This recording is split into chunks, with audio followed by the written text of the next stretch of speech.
Hi friends, good morning. ఈరోజు Saturday evening నేను చేసిన రెసిపీ మీతో షేర్ చేసుకుంటానండి.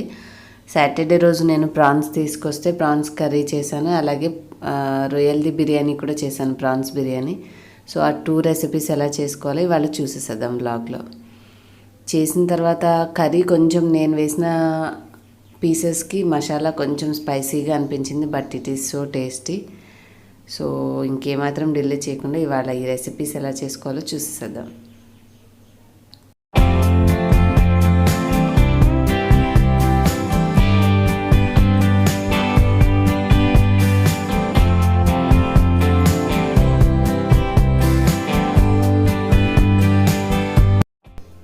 ప్రాన్స్ బిర్యానీ చేయడానికి ముందుగా మనం బియ్యం కడిగేసి ఇట్లాగా కొంచెం నీళ్లు పోసి నానబెట్టి ఉంచేసుకుంటే పక్కన సరిపోతుందండి. ఇప్పుడు పీసెస్లో కొద్దిగా ఉప్పు, కొద్దిగా కారం, కొంచెం పసుపు వేసేసి ముక్కల్ని కలిపి కాసేపు పక్కన ఉంచుకుంటే మనకి చక్కగా మ్యారినేట్ అయి ఉంటాయి. రైస్లో ఉడికిన తర్వాత మరీ తెల్లగా లేకుండా కొంచెం కలర్ఫుల్గా ఉండడానికి మనం ఇలా మ్యారినేట్ చేసి ఉంచుకుంటే బాగుంటుంది పీసెస్ని. దీంట్లో మీరు కావాలంటే కొద్దిగా అల్లం వెల్లుల్లి పేస్ట్ కూడా యాడ్ చేసి ఉంచవచ్చు, కానీ అంత అవసరం ఏం లేదు. ఈ 3 కలిపేసి మనం ఇలా పక్కన పెట్టుకుంటే సరిపోతుంది. ఒక 10 నిమిషాలు ఈ లోపల మిగతా రిమైనింగ్ ప్రాసెస్ అంతా చేసుకునే లోపల అవి చక్కగా మ్యారినేట్ అయి ఉంటాయి. బియ్యం కూడా నానిపోయి ఉంటాయి మనం ఈ ప్రాసెస్ చేసుకునే లోపల.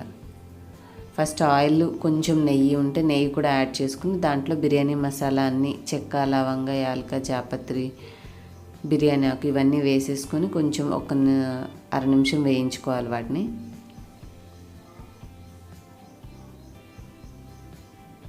ఆ తర్వాత కొంచెం జీడిపప్పులు ఉంటే జీడిపప్పులు కూడా వేసుకుంటే మనకి బిర్యానీకి ఫ్లేవర్ అనేది బాగుంటుంది.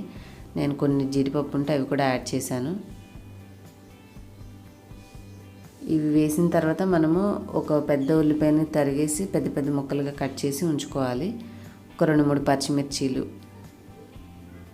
అవి కూడా ఇందులో యాడ్ చేసేసి బాగా కలుపుకోవాలి ముక్కలు మగ్గే వరకు.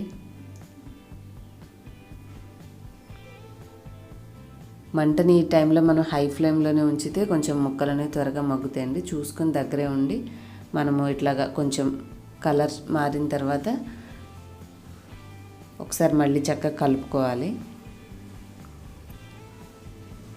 ఆ తర్వాత మనం ఆల్రెడీ కలిపి ఉంచుకున్న రొయ్యల ముక్కలన్నింటినీ అందులో వేసేసేయాలి. రొయ్యలన్నింటినీ వేసి ఒకసారి మళ్ళీ ఉల్లిపాయ ముక్కలు ఇవన్నీ కలిసేలాగా మంచిగా కలుపుకోవాలి.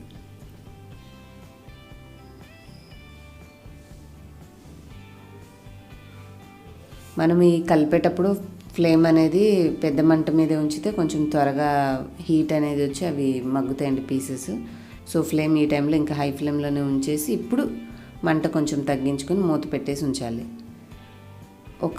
ఒక నిమిషం తర్వాత మళ్ళీ ఒకసారి మనం తీస్తే రొయ్యల ముక్కల నుంచి వచ్చిన నీరు అనేది బయటకు వస్తుంది కాబట్టి అది పోయేలాగా మనం కొంచెం మంటని ఇప్పుడు హై ఫ్లేమ్లో ఉంచుకొని కాసేపు వేయించుకోవాలి ముక్కల్ని. ఆ ముక్కలు మనకి వేగే లోపల మనం ఒక టమాటాని చక్కగా ఇట్లాగా పేస్ట్ చేసుకొని ప్యూరీలాగా దీంట్లో యాడ్ చేసుకుంటే టేస్ట్ అనేది బాగుంటుంది. సో నేను చాపర్లో చేశానండి. అది చేయడం వల్ల అవి చిన్న చిన్న ముక్కలుగా వచ్చేసినాయి గ్రైండ్ చేసినట్టు. టమాటా గుజ్జును కూడా ఇప్పుడు యాడ్ చేసుకున్నాను. ఒకసారి మళ్ళీ మంచిగా కలుపుకొని ఇప్పుడు మంట తగ్గించుకోవాలి, ఎందుకంటే మనకి మళ్ళీ అడుగంటుంది కాబట్టి మంట తగ్గించుకొని ఇప్పుడు కొద్దిగా పసుపు యాడ్ చేశాను, కొద్దిగా కారం, సరిపడా కారం ఇందాక మనం ముక్కలకు వేసుకున్న చూసుకొని సరిపడా అంతా కొద్దిగా కారం వేసుకొని అల్లం వెల్లుల్లి పేస్ట్ కూడా వేసుకొని కలుపుకొని ఉంచుకుంటే కాసేపటికి అవి పచ్చివాసన అంతా పోయి మన కలిపిన స్పైసెస్ అన్నీ కూడా ముక్కలకు చక్కగా పట్టి ఉంటాయి. సో వీటన్నిటిని బాగా కలిసేలా కలుపుకొని కాసేపు మూత పెట్టి పక్కన మనము మీడియం ఫ్లేమ్లో ఉంచుకోవాలన్నమాట స్టవ్. ఇప్పుడు కొంచెం ధనియాల పొడి, కొద్దిగా గరం మసాలా ఈ 2 కూడా యాడ్ చేసేసి బాగా కలుపుకోవాలి.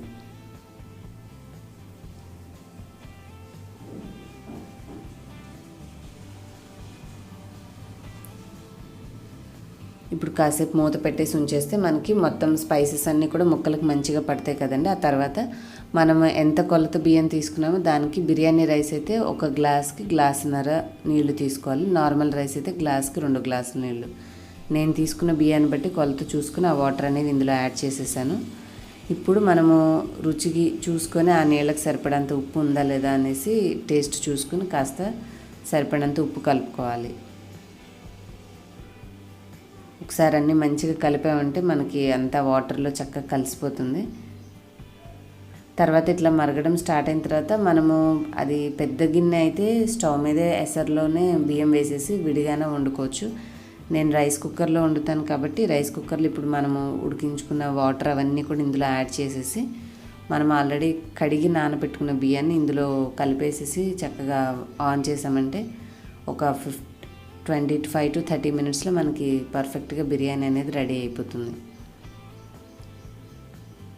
మీరు రైస్ కుక్కర్లో పెట్టినప్పుడు కొంచెం ఇంకా వాటర్ అయిపోతుంది అనుకున్నప్పుడు ఒకసారి మళ్ళీ కలిపారంటే ఆ ముక్కలు అవన్నీ కూడా చక్కగా పడతాయి. లేదంటే మనకి సమానంగా కలవదు, ఆ లిక్విడ్ అదంతా కూడా కిందకు వచ్చేస్తుంది. సో మధ్యలో ఒక్కసారి మీరు మళ్ళీ కలిపారంటే అంతా సమానంగా పడుతుంది. మనకి బిర్యానీ అనేది పర్ఫెక్ట్గా ఇలా రెడీ అయిపోతుంది. సో నేను కుక్కర్లోంచి తీసేసి దాంట్లోకి డిష్ అవుట్ చేసేసుకున్నాను. నెక్స్ట్ ఇప్పుడు కర్రీ చేసేసుకుందామండి.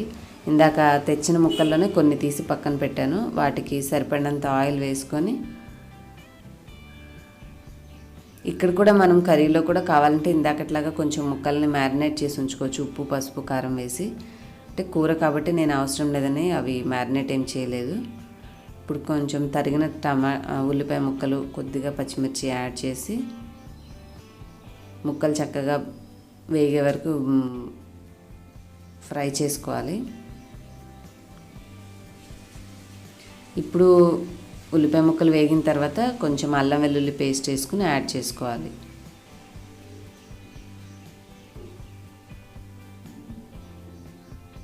అల్లం వెల్లుల్లి పేస్ట్ పచ్చివాసన పోయే వరకు వేయించుకొని ముక్కలు మగ్గే వరకు ఉంచుకోవాలి.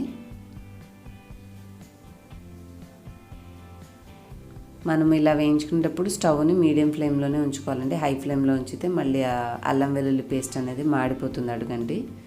అది మనకి ముక్కలు మగ్గే లోపల మిక్సీలో మసాలా పేస్ట్ అనేది రెడీ చేసుకుందాం. నేను ఒక చిన్న చెక్క, దాల్చిన చెక్క, 2 లవంగాలు, 2 యాలకులు తీసుకొని కొంచెం ధనియాల పొడి, కొద్దిగా గరం మసాలా యాడ్ చేశాను. తర్వాత ఒక చిన్న కొబ్బరి ముక్క, మనకి గ్రేవీగా రావాలి కాబట్టి కర్రీ కొంచెం కొబ్బరి ముక్కలు తీసుకొని ఆ ముక్కలను కూడా యాడ్ చేసుకుంటున్నాను వీటికి. ఇప్పుడు ఇవన్నీ మనము పౌడర్ లాగా గ్రైండ్ అయ్యేలాగా మిక్సీ వేసుకునే లోపల ముక్కలు మగ్గిపోయాయి కాబట్టి ఉల్లిపాయ ముక్కలు, వీటిలో మనం పక్కన పెట్టుకున్న రొయ్యలను కూడా యాడ్ చేసేసుకోవాలి.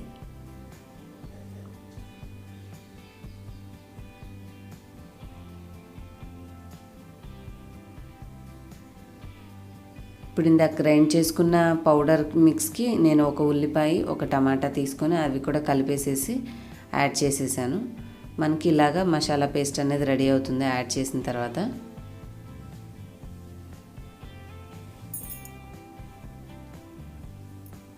ఇప్పుడు ఈ మసాలా పేస్ట్ని మనము ఇందాక మగ్గించుకున్న ముక్కల్లో వేసేసుకుంటే సరిపోతుంది. మొత్తం పేస్ట్ అంతా యాడ్ చేసేసి మంచిగా కలుపుకోవాలి ముక్కలంతా పట్టేలాగా.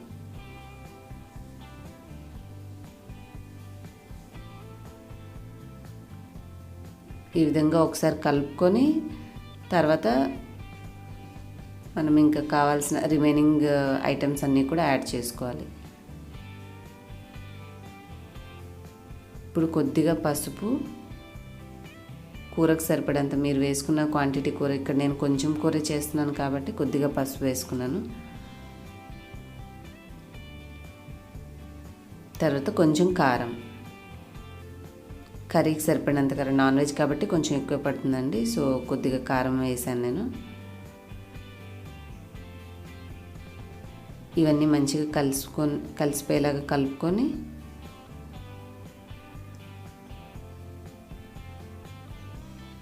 లాస్ట్లో మనం ముక్కలకి గ్రేవీ ఎంత అయితే వచ్చిందో చూసుకొని దాన్ని బట్టి కాస్త వాటర్ యాడ్ చేసుకున్న క్వాంటిటీకి సరిపడంత చూసుకొని ఉప్పు కలిపేసుకుంటే, ఇవన్నీ మనము అప్పుడే నీళ్లు పోయకుండా కాస్త మూత పెట్టేసి ఉంచామంటే మనం కలిపిన స్పైసెస్ అన్నీ కూడా చక్కగా ముక్కకు పట్టుకొని మనకి ఈ విధంగా గ్రేవీలాగా గుజ్జుగా తయారవుతుంది కర్రీ. ఒకసారి ముక్కలన్నీ మంచిగా కలిసేలాగా ఒకసారి కలుపుకొని మనము గ్రేవీకి సరిపడని వాటర్ యాడ్ చేసుకోవాలి.